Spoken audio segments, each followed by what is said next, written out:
Palamuru Rangareddy project పై వాళ్ళు మాట్లాడిన అబద్దాలు అన్ని కావు. ఇది ఎలక్షన్స్ ఎప్పుడైనాయి?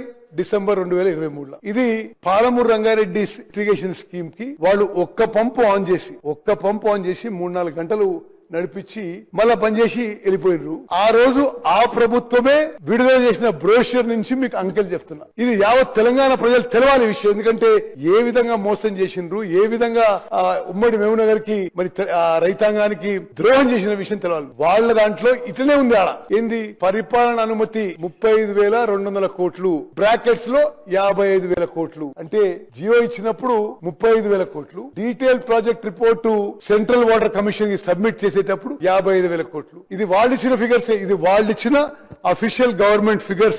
ఆ బ్రోష్యూర్ లో ఖర్చు పెట్టింది పాలమూరు రంగారెడ్డి మీద 26,262 కోట్లు. ఇప్పుడు ఆ 55,000 కోట్లు 80,000 కోట్లు దాటింది. ఎందుకు అంటే వాళ్ళు ఉమ్మడి మహబూబ్ నగర్ రైతులకి మోసం చేయడానికి, దీంట్లో ఇప్పుడు నీళ్లు పోవడానికి ఆయకట్టు కాలువలు అవసరం. దానికి ల్యాండ్ అక్విజిషన్ చేయాలి, వర్కులు చేయాలి. అది ఎస్టిమేట్ సరిగ్గా వేయకుండా పెట్టిండ్రు. ఇప్పుడు దాంతోని ఈ డిలేతోని ఈ ఎస్టిమేటెడ్ కాస్ట్ 80,000 కోట్లు దాటుతుంది. అంటే వాళ్ళు ఉన్న సమయంలో పాలమూరు రంగారెడ్డి ప్రాజెక్టు పై ఖర్చు పెట్టింది 26-27,000 కోట్లు అయితే, అంటే ఎంత ఖర్చు పెట్టిండ్రు? 30-32%. అదే విధంగా అంటే ఎంత దగా మోసం అని అర్థం చేసుకోండి. ఇంకా పాలమూరు రంగారెడ్డి ప్రాజెక్ట్ లో 39,000 ఎకరాలు ఇంకా ల్యాండ్ అక్విజిషన్ పెండింగ్ ఉంది.